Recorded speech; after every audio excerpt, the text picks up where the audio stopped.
And these people couldn't say Musa bin Baik, so they said Mozambique. Jabal Tariq, they couldn't say Jabal Tariq, they said Gibraltar. See how they perverted the names. We can't imagine that this is Muslim names. Ma'manullah, with the help of Allah, our brethren, the traders, they reached the Philippines, so they said Manila. Look, these were our places. The Muslim has been a challenge. They conquered the place, now they say Mozambique, Musa bin Baik, Mozambique. So the Muslim is a challenge. And another publication, England, he said the Muslims are coming. This is a Christian publication. He said the Muslims are coming. At one time they were shouting the Turks are coming, knocking at the gates of Vienna. Now the Muslims are coming. Where? To England. They have now about 300 masjids in the country. Not all like Regent's Park Mosque, but humble things. But 300 masjids in the country in a short period of time. Buying out old churches, buying synagogues, Jewish places of worship, bingo halls, dancing halls, buying them over, turning them into masjids. The Muslims are coming. So we are a challenge to them. Wherever you put up a masjid, it's a challenge. But at the same time, the masjid is an attraction. It is a thing of curiosity. They want to know, what is all this about? You see, because the bulk of the Westerners, they don't really know what Islam is. They confuse us. When they look at us racially, for example, me, as I'm standing here before you, I look like a man from the Indo-Pakistan subcontinent. You can mistake me for a Pathan, a Punjabi, or a Gujarati from the Bombay province. Actually, I'm from there. I'm a Hindi. I'm a man from Hind. Hindi. But they do not know, the bulk of these people, they don't know the difference between a Hindi and a Hindu. No, they don't know. They think every Hindi is a Hindu.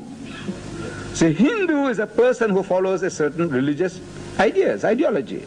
A Hindi means one who originates in that subcontinent called India. That's all. You could be a Muslim, you can be a Hindu, you can be a Christian, you can be a Buddhist, you can be anything. You come from there, you are a Hindi, but you are not a Hindu. But now in my country, because the majority of the people there, people originating from the Indo-Pakistan subcontinent, are Hindus. They are Hindis and Hindus. The majority of the Indians in India, in Hind, are Hindus. So the overwhelming impression is that every Hindi is a Hindu. So we have our masjids, and they think there is no difference between a masjid and a temple. They don't know the difference. At one stage in our history, around the 60s, the government of South Africa, they clamped down upon us.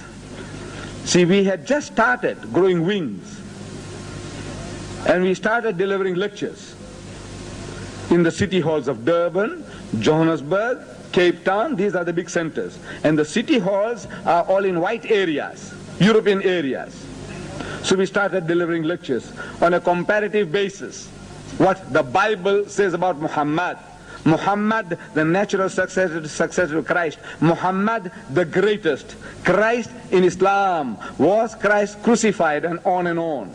We started delivering these lectures, trying to get the people to know what Islam is.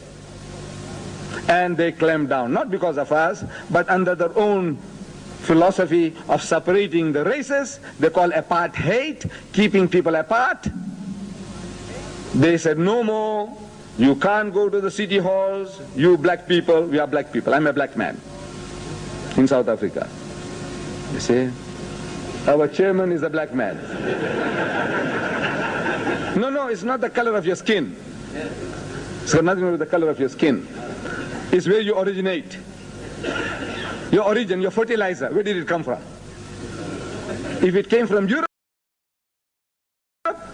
you are white. If it came from Asia, you are black. It's not how white you look. No, that's a philosophy. That's a philosophy. Apartheid, keeping people apart.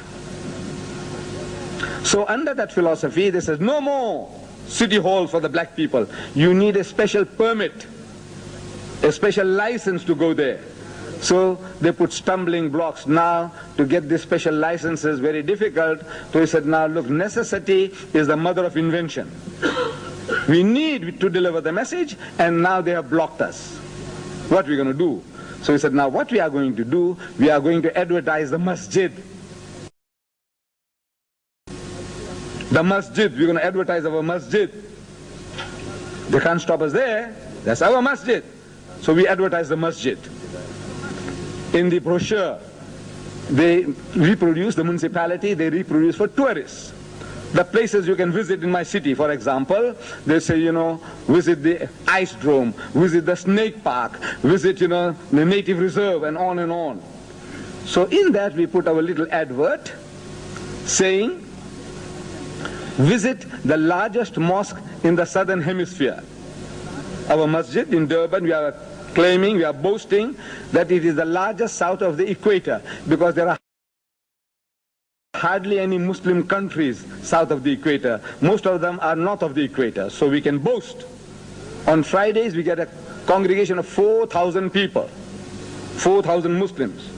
So we said, visit the largest mosque in the southern hemisphere. For a free guided tour, phone.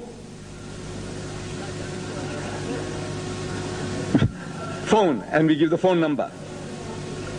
And people phone, and they make appointments and they come. And people, tourists, when they come, they go to the tourist bureau. They say, look, this masjid, where is this masjid?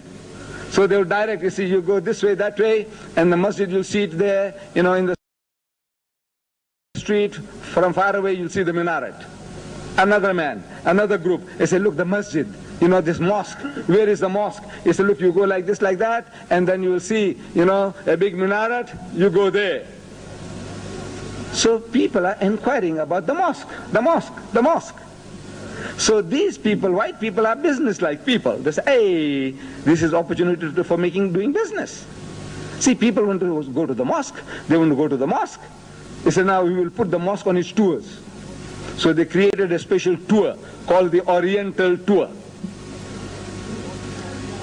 They're very ingenious. The white people, they know how to do business.